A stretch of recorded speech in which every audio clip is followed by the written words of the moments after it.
Semifinals nga lang umabot ang powerhouse team na SMB ngayong Governors Cup. At ayon nga mismo sa playing coach nilang si Chris Ross, ay ang papalit-palit nga daw nila ng import ang naging problema nila kontra sa Hinebra na may resident import na si Justin Brownlee. At ang isa naman nilang star player na si Jeron Teng ay nagsabing healthy nga daw siya buong playoffs pero hindi man lang daw siya binigyan ng playing time. At sila din naman ang defending champion ng Commissioner's Cup. Kaya't gusto nga nila itong i-defend next conference. Kaya't narito nga ang mga players na tina-target ngayon ng SMB para mas lumakas pa sila at mai-defend nila ang title nila sa Commissioner's Cup. Top 5, Cade Flores. Isa nga sa mga rising star ngayon ng Northport itong si Flores. At naglalaro din naman siya ng center position sa Northport pag nag-i-small ball lineup sila. Dahil nga hindi na gaanong nagagamit si Motaw Tua ng SMB, ay naghahanap nga sila ngayon ng isang big man na magiging backup ni JMF. At si Flores nga ang isa sa mga tina-target ng SMB last season pa. Si Flores ay nag-average ng 9.3 points, 7.2 rebounds, 2.1 assists, 1.2 steals, 25% 3-point shooter, 65% free throw shooter this PBA 49th Governors Cup. Panoorin natin ang counting basketball highlights ni Cade Flores kung magiging fit nga ba siya sa SMB.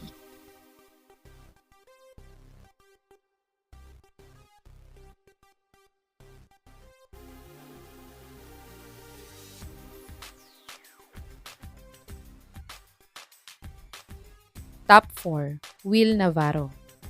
Parang ang hindi nagka-injury itong si Navarro kung maglaro siya ngayong conference.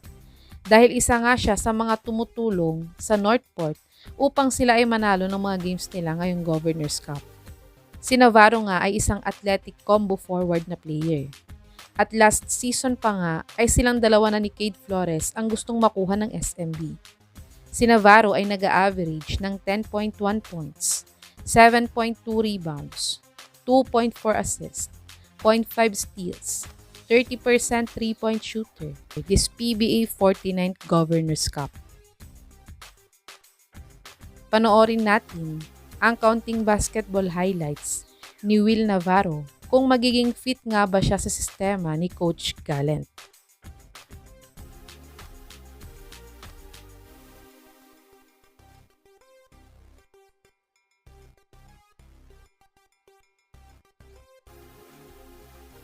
Top 3, Wami Chongson.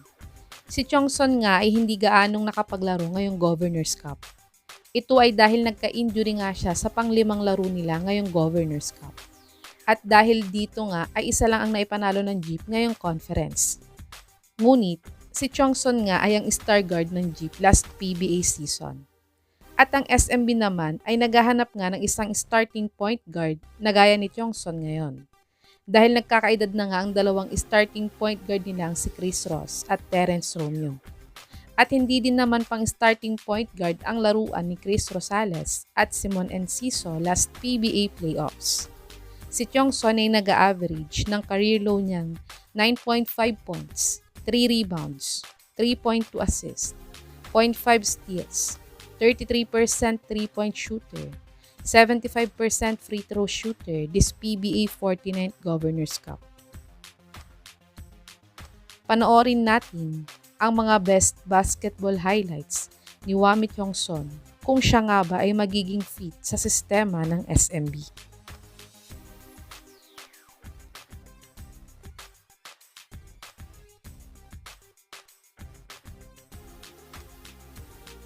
Top 2, Troy Rosario. Unrestricted free agent nga ngayon si Rosario sa PBA. Ito ay dahil hindi nga niya tinanggap ang extension contract ng huling team niyang Blackwater Bossing. At pati nga ang former team niyang TNT ay hindi niya tinanggap ang ino-offer nila sa kanyang kontrata. Pero ang Converge nga ang pinaka-nagustuhan niyang nag-offer sa kanya. Pero humahabol nga itong si Boss Al Francis Chua at iba pang SMC bosses na gustong makipag-meeting kay Rosario next week. Kaya't dahil dito nga, ay hihintayin nga daw niya ang mga offers sa kanya ng mga SMC bosses bago siya mag-decide kung saang team siya mag-sign next conference. At pag sa SMB nga siya mapunta, ay tiyak na sa kanya na nga ang starting forward position na naiwan nga ng dating former star nilang si Arwin Santos nang mawala siya sa SMB. Si Rosario ay nag-a-average ng 13.5 points, 6 rebounds, 1.4 assists, 0.8 blocks, 35% 3-point shooter, 77% free throw shooter this PBA 49th Governors Cup. Panoorin natin ang mga best basketball highlights ni Troy Rosario nang naglalaro pa siya sa Blackwater.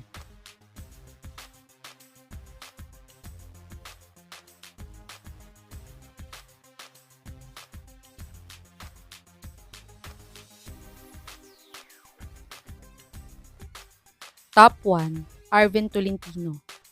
Si Tolentino nga ang superstar player ngayon ng Northport.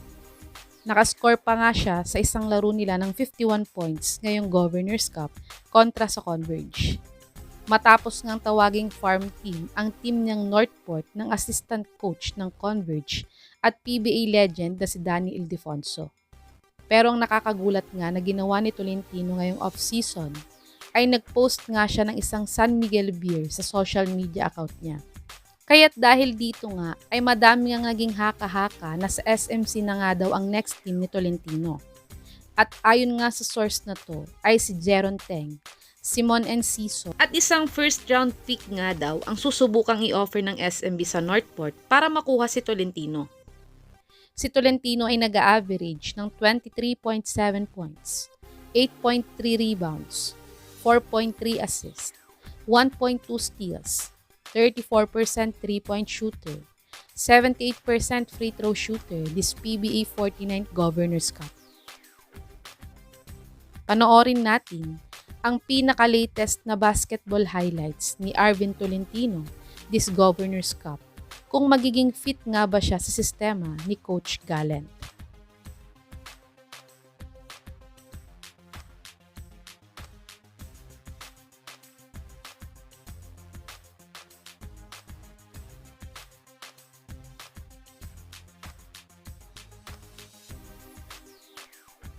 Ito ang mga top players na gustong makuha ng SMB para ma-defend nila ang title nila this PBA 49 Commissioners Cup.